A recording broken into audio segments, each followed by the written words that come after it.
This program has been made possible by a grant from Pacific Mountain Network, Cable in the Classroom, Continental Cablevision, and the Learning Channel.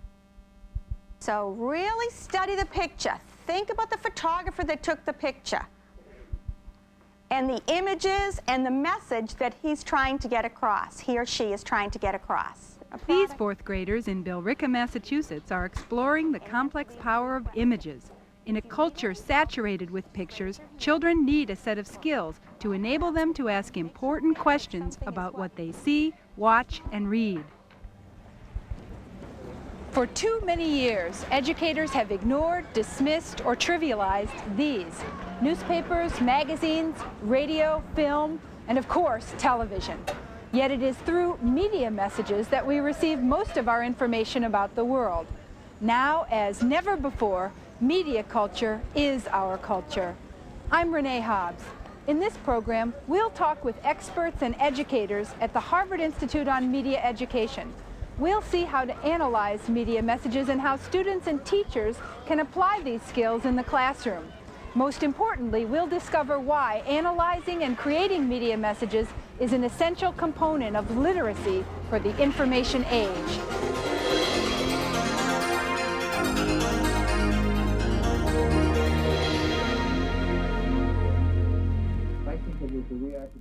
Spring 1991.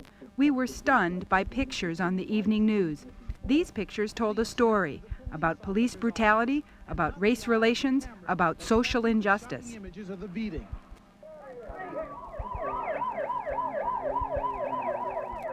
A year later, we were stunned again as we watched Los Angeles burn.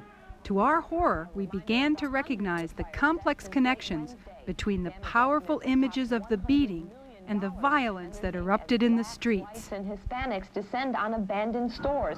It goes back to the old notion that a picture is worth 1,000 words. One of the differences was the pictures affected us on an emotional level.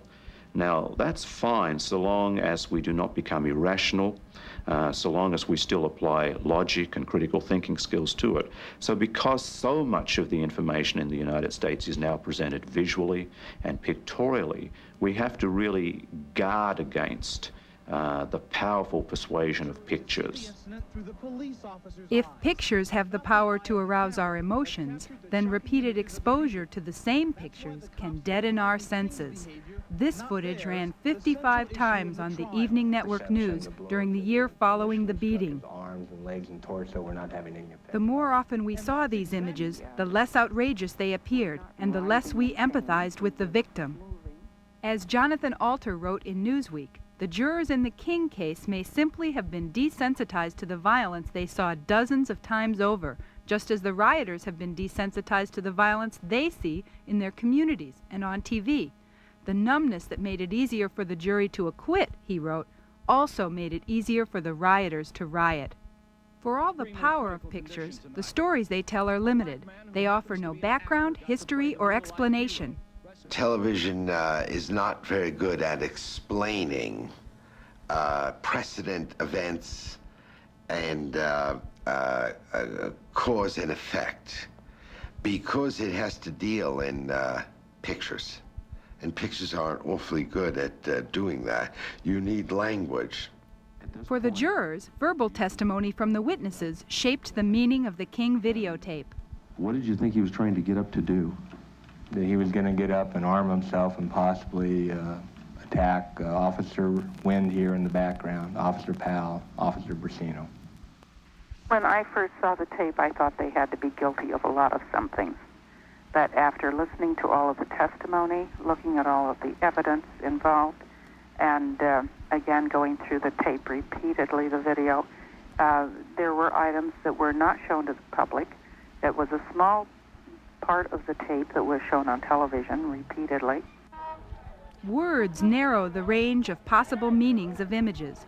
Watch how two different points of view create different messages from the same image. The same way I'm angry, you should be angry, you should be angry, you should be angry. Every damn body in this country should be angry because enough is enough. It seems as each hour passes, the strength of the masses continues to grow. People realize that they can get what they want, so they do. At least one school. For most of history, seeing has been believing. But can we believe pictures the same way we believe our own eyes? They told me what I saw on television did not happen. And I am infuriated that they would think that I am ignorant enough not to know what I saw. People believe what they see when it matches their own experience. The way I see it is we have people doing their job.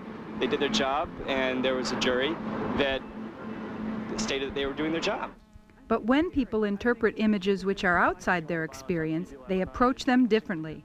What do we need to know about the media messages we receive? The number one principle of media education is that media are not windows on the world. Media are not mirrors of society, but carefully manufactured products. And they are always selective and incomplete. These images from the riots never made the news because the pictures are less compelling. A lot of adults, not to mention children, don't understand, because they've never done it, how selective and deliberate the choices are in everything that they see on film and television and in the news. You can't expect wonders of television, and you can't expect 20 minutes of the 6 o'clock news to somehow provide the answers. And I think part of media literacy is saying, if that's a given, then what do you do about it? Because what we see has been selected for us, we must examine the criteria by which those choices are made. What is the responsibility of the news media, not only to generate audiences, to generate ratings, to get people to watch, but literally to inform them, because they are the pipeline to information? In fact, police stand helplessly by as they watch hundreds of looters move in and out of stores. They bash their way into the stores and they take what they want. In a city on the edge of anarchy, how many unedited images can you put through the pipeline? Should you put through the pipeline? Live coverage of breaking news, like everything else on television, is packaged to attract the largest possible audience. In America, what television is about is gathering a large audience. The larger the audience, the more money you can make by selling the audience to advertisers. I don't think there's any hidden agenda by people up in Hollywood or people in government and industry to dupe the American public. But what ends up happening is the same phenomenon. Because money dictates and power dictates what kinds of things are shown on television, whether it's in news or entertainment, a certain kind of view of the world tends to be perpetrated. If the public were to become more aware of journalism as a form of storytelling with a different set of rules than fiction, but not without rules, that journalists would feel freer to admit how the stories are put together, and the public would be more aware of what questions to ask about what's there and what isn't there, and that we would really have a much freer society.